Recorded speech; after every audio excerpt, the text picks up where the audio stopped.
एक छोटे से गांव में रमेश नाम का मजदूर अपने परिवार के साथ रहा करता था। उसकी पत्नी का नाम कमला और बेटे का नाम विशाल था। विशाल इकलौता बेटा था, कारण उसका लालन पोषण बड़े ही प्यार से किया था। लेकिन विशाल अपने पिता रामू को पसंद नहीं करता था, क्योंकि उसके पिता गरीब थे और उन्होंने कोई पढ़ाई लिखाई भी नहीं की थी। इसी कारण उन्हें मजदूरी का काम करना पड़ता था। ये विशाल के सभी दोस्त उसे मजदूर का बेटा कहकर बुलाया करते थे। सुनो बेटा विशाल, तुम्हारी माँ तुम्हें बुला रही है। तुम्हारी माँ ने तुम्हारे लिए खाना बना दिया है। विशाल गुस्सा होकर अपने पिता के साथ अपने घर आ जाता है।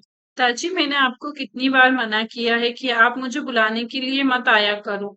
मैं खुद आ जाऊंगा। आपकी वजह से गांव के दूसरे बच्चे मुझसे दोस्ती नहीं करते हैं और बोलते हैं तेरे पापा मजदूर है, इसलिए हम तुझसे दोस्ती नहीं करेंगे।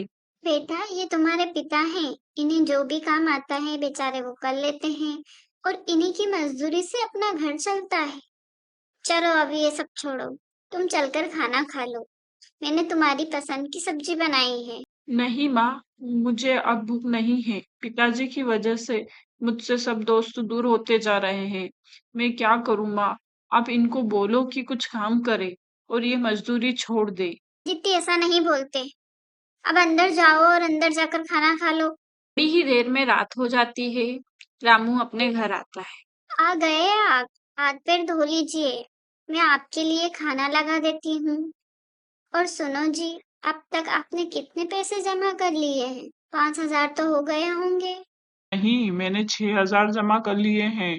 तो अब केवल 4,000 रुपए और चाहिए। फिर आप उन पैसों से अपने लिए दुकान खोल सकते हो। तुम्हारी गिनती तो बिल्कुल सही है, लेकिन मैं यह पैसे अपने लिए जमा नहीं कर रहा हूँ। मैं यह पैसे अपने बेटे के लिए जमा कर रहा हूँ। मैं उसे अच्छी तरह पढ़ाना चाहता हूँ, ताकि वह मेरी तरह मजदूरी ना करे। और जब आदित्य पढ़ लेगा, तो मैं मजदूरी का काम करना छोड़ दूंगा। तो फिर वह मुझसे नफरत नहीं करेगा। क्या पता यह कब होगा।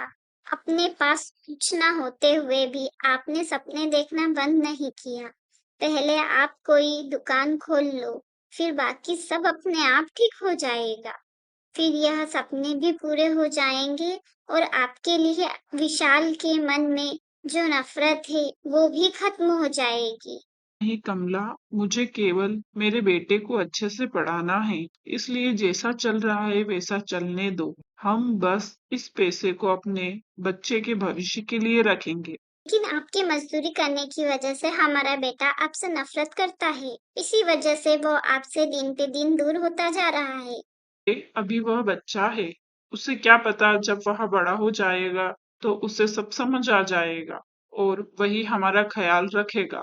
कुछ साल बीतने के बाद अरे रामू, मैंने सुना है तुम्हारा बेटा शहर में पढ़ाई कर रहा है। किस चीज की पढ़ाई कर रहा है वो? और वो कहाँ रहता है, हॉस्टल में या कहीं बाहर रहता है? सेठ जी, वो शहर में डॉक्टर की पढ़ाई कर रहा है। और सेठ जी, वो अपने दो दोस्तों के साथ रहता है। हॉस्टल में क्या है ना, आराम नहीं मिल रहा था, इसलिए वह अलग किराए के घर में रहता है। अगर वहाँ हॉस्टल में रहता तो काफी पैसे बच जाते। अलग रहने का खर्चा भी बहुत ज्यादा होता है। तुम्हारी सारी कमाई तो उसी के खर्च में चली जाती होगी। अब मैं क्या करूं सेठ जी, उसे भी तो थोड़ा आराम मिलना चाहिए ना। मैं जो भी करता हूँ उसी के भविष्य के लिए तो करता हूँ।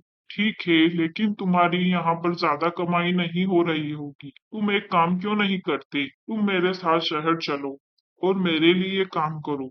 मैं तुम्हारे लिए रहने की व्यवस्था भी कर दूंगा और तुम्हें यहाँ से ज्यादा पैसा दूंगा। सेठ जी, इस बारे में मैं अपनी पत्नी से बात करके आपको बता दूंगा। रमेश अपने घर चला जाता है और अपनी पत्नी को सारी बात बता देता है। ठीक है, हम शहर ही जाएंगे। अगर हमें थोड़े भी पैसे ज्यादा मिलेंगे तो हमारे लिए अच्छा ही है। और वो तो रहने के लिए जगह भी दे रहे हैं, तो वहाँ रहने में क्या बुराई है। और हमारा बेटा भी तो शहर में ही रहता है।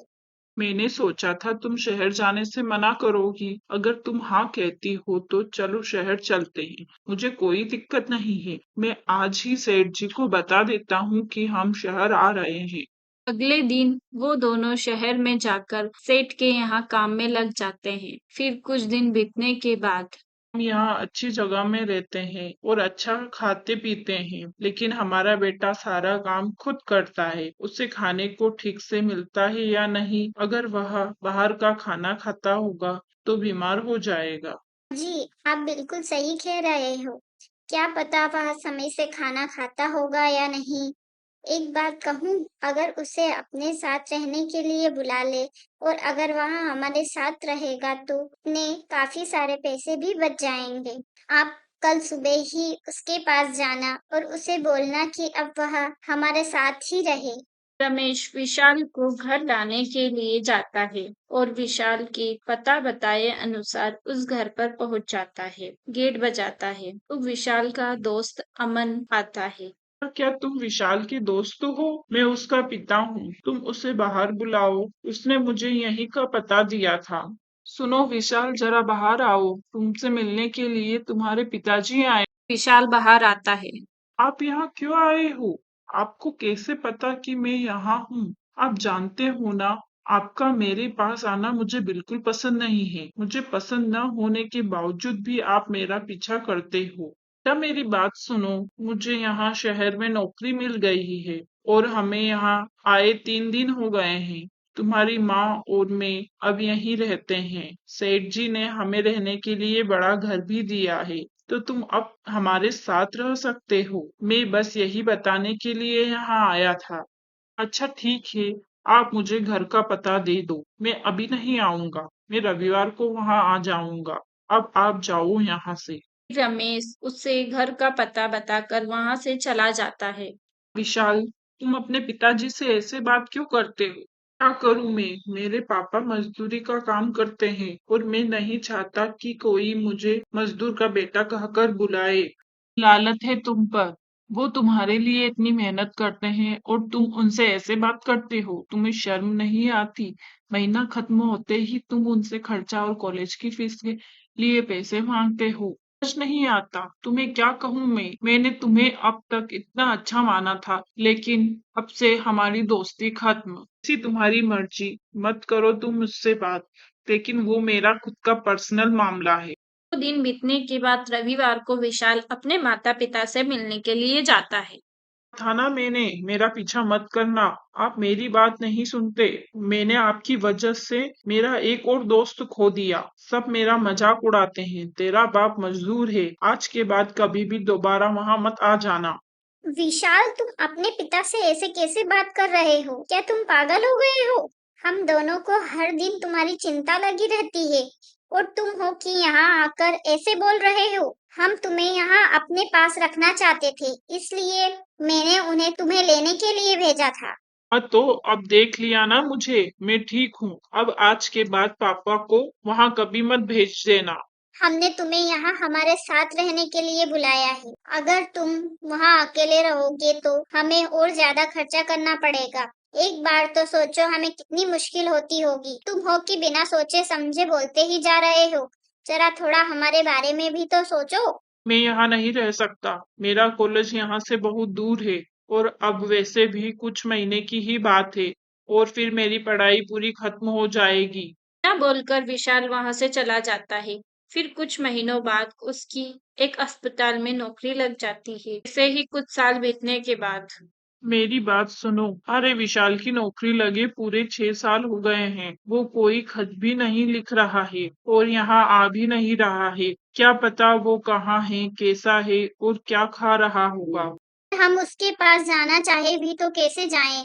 हमें तो यह भी नहीं पता कि वो रहता कहाँ पर है और कहाँ काम करता है। बस वो ठीक हो, हमारे लिए इतना ही काफी है। शायद उसे छुट्टी नहीं मिल रही होगी। सोच रहा हूँ अगर कल को हमें कुछ हो गया तो उसे कुछ पता चलेगा भी या नहीं। नहीं, ऐसा कुछ नहीं होगा। आप थोड़ा सब्र रखिए, वह जरूर हमारे पास लौट कर आएगा। मुझे पक्का विश्वास है। एक दिन रमेश जब अपने घर लौट रहा था तो रास्ते में विशाल का दोस्त अमन उसे मिल जाता है। आप विशाल के पिताजी हो ना? आप एक दिन जब विशाल से मिलने आए थे, मैंने जब आपको देखा था। हमें विशाल को देखे पूरे 6 साल बीत गए हैं। वह हमें यह कहकर गया था कि उसे गुजरात में अच्छी नौकरी मिल गई है। उसके बाद से वह अभी तक घर नहीं आया और ना ही उसने हमें कोई खत लिखा। लेकिन उसे तो गुजरात से आए पूरे 4 साल हो चुके हैं और उसने तो शादी भी कर ली है और उसको 1 साल का बच्चा भी है। अब वो इसी शहर में रहता है। क्या आप नहीं जानते? वो यहाँ वापस आ गया है और शादी भी कर ली है। यह सब हमें नहीं पता बेटा। का मतलब उसने आपको कुछ नहीं बताया? वो मतलब अभी भी वैसा का वैसा ही है। आप मेरे साथ आओ, मैं आपको उसका घर दिखाता हूँ। अमन विशाल के पिता को विशाल का घर दिखाकर वापस अपने घर चला जाता है और रमेश वापस अपने घर आता है और अपनी पत्नी को बताता है। विशाल इसी शहर में रहता है पर हमें एक बार भी देखना नहीं चाहता और हमें हमेशा उसी बात की चिंता रहती थी कि वह कैसा होगा, क्या कर रहा होगा, किस हालत में होगा, खाना खाया होगा या नहीं खाया होगा। लेकिन उसे हमारी बिल्कुल भी चिंता नहीं है। लेकिन हमें हकीकत में क्या हुआ है यह तो नहीं पता ना। आप जाओ उसके पास और जाकर हमारी बहू और उसको अपने घर लेकर आओ। और आपने बताया कि उसका एक बच्चा भी है, उसे भी अपने साथ लेकर आओ। मैं उसे देखना चाहती हूँ। क्या आप उसके घर जाओगे? जाना तो मैं भी चाहता हूँ लेकिन वो मुझे देखकर गुस्सा हो जाता है। अगर मैं इस बार वहां गया तो वहां मुझसे पूछेगा कि मैं यहाँ क्यों आया हूँ, तो मैं क्या जवाब दूंगा?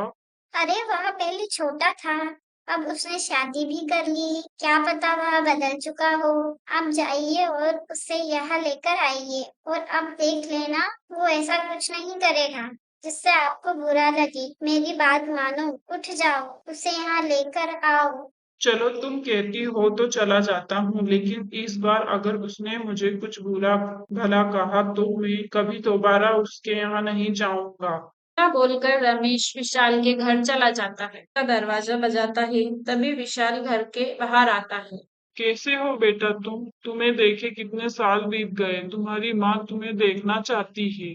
और आप कितने गजब आदमी हो, आपको अभी भी पता चल गया कि मैं कहाँ रहता हूँ। आप मेरा पीछा क्यों नहीं छोड़ देते? मैं आपको कितनी बार कह चुका हूँ, क्या आपकी यह बात समझ में नहीं आती? और माँ से बोल देना कि अब मैं वहाँ कभी नहीं आऊंगा और अब आप भी यहाँ से चले जाओ और दोबारा कभी यहाँ मत आना। रमेश वहां से रोता हुआ अपने घर जाता है और वहां जो कुछ भी हुआ वो सब अपनी पत्नी को बताता है। मतलब वो थोड़ा भी नहीं बदला? ठीक है, अब वो यहाँ नहीं आना चाहता ना, कोई बात नहीं। अब से हम उसके बारे में कोई बात नहीं करेंगे। फिर कुछ दिनों के बाद अमन विशाल के घर जाता है। क्या हुआ अमन, आज तुम यहाँ कैसे? नहीं यार, तुझसे मिले काफी वक्त हो गया था इसलिए सोचा कि तुमसे मिलने आ जाऊं। और तू यह बात बता कि तू अपने माता पिताजी से मिला या नहीं? तेरे पिताजी तुझसे मिलना चाहते थे। मैंने ही उनको दूर से तेरा घर दिखाया था। वो बेचारे, उनको तो यह भी नहीं पता कि तेरी शादी हो गई है।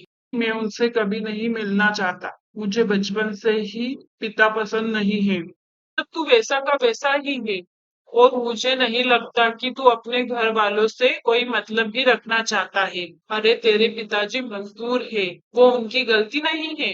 तू यह सोच, उन्होंने मजदूरी केवल तुझे पढ़ाने के लिए करी है, तेरे लिए समय पर पैसे भेजे हैं और अब वो बेचारे बूढ़े हो चुके हैं तो उन्हें तुम्हारी जरूरत है और तू है कि उनसे मिलना तो नहीं चाहता। अगर तू ऐसा ही रहेगा तो आज से सच में अपनी दोस्ती खत्म। मैं कभी दोबारा यहाँ नहीं आऊंगा। अमन की यह बातें सुनकर विशाल को अपनी गलती का एहसास हो गया और वह जल्दी से अपने माता पिता से मिलने के लिए गया। हाँ, कैसी हो माँ? मैं यहाँ आपसे मिलने आया हूँ। मैं ठीक हूँ और मुझे पता चला कि तुमने शादी कर ली और तुम्हारा बच्चा भी हो गया। तुम अकेले यहाँ क्यों आए हो? उन्हें यहाँ क्यों नहीं लेकर आए? मैं उन्हें कम से कम देख तो लेती बार। माँ, अब उन्हें यहाँ लाने की जरूरत नहीं है। मेरे साथ चलिए। और पिताजी कहाँ पर है? अब मैं सच में पिताजी को कभी परेशान नहीं करूँगा। कहाँ पर है? वह दिखाई नहीं दे रहे हैं। क्या वह काम करने गए हैं? तुम्हारे पिताजी अब इस दुनिया में नहीं रहे। तुम्हारे वहां से आने के कुछ ही दिनों के बाद ही वह गुजर गए। मेरे पास न तुम्हारे घर का पता था और न ही तुम्हारे किसी दोस्त का। के सारे क्रियाकर्म भी मुझे खुद ही करने पड़े। मैं क्या करूं? अब मैं बिल्कुल अकेली हो गई हूँ। भगवान, यह क्या हो गया? जब वह जिंदा थे तो मैं उनसे नफरत करता रहा, और जब मुझे अपनी गलती का एहसास हो गया तो अब वह नहीं रहे। तुम मुझसे नफरत उनकी मजदूरी करने की वजह से करते थे ना? तो आज तुम सच सुन लो। उन्होंने जितने भी पैसे जोड़े, उनसे अगर वो चाहते तो तुम्हारी पढ़ाई लिखाई ना करवा के खुद कोई दुकान खोलकर बैठ सकते थे। लेकिन उन्होंने मुझे कहा कि मैं पहले विशाल को पढ़ा लिखा कर एक बड़ा आदमी बनाऊंगा, ताकि विशाल को मेरी तरह मजदूरी ना करनी पड़े। और जैसे ही विशाल अच्छी नौकरी करेगा तो मुझे यह मजदूरी करना नहीं पड़ेगा। मैं यहाँ बोलना नहीं चाहती थी, लेकिन आज मुझसे रहा नहीं गया। हे भगवान, मैं कितना पागल हूँ जो मैंने उनके साथ ऐसा व्यवहार किया। पिताजी, मुझे माफ कर दो। मैंने आपके साथ मैंने आपके साथ ऐसा किया। माँ, अब आप मेरे साथ मेरे घर चलो।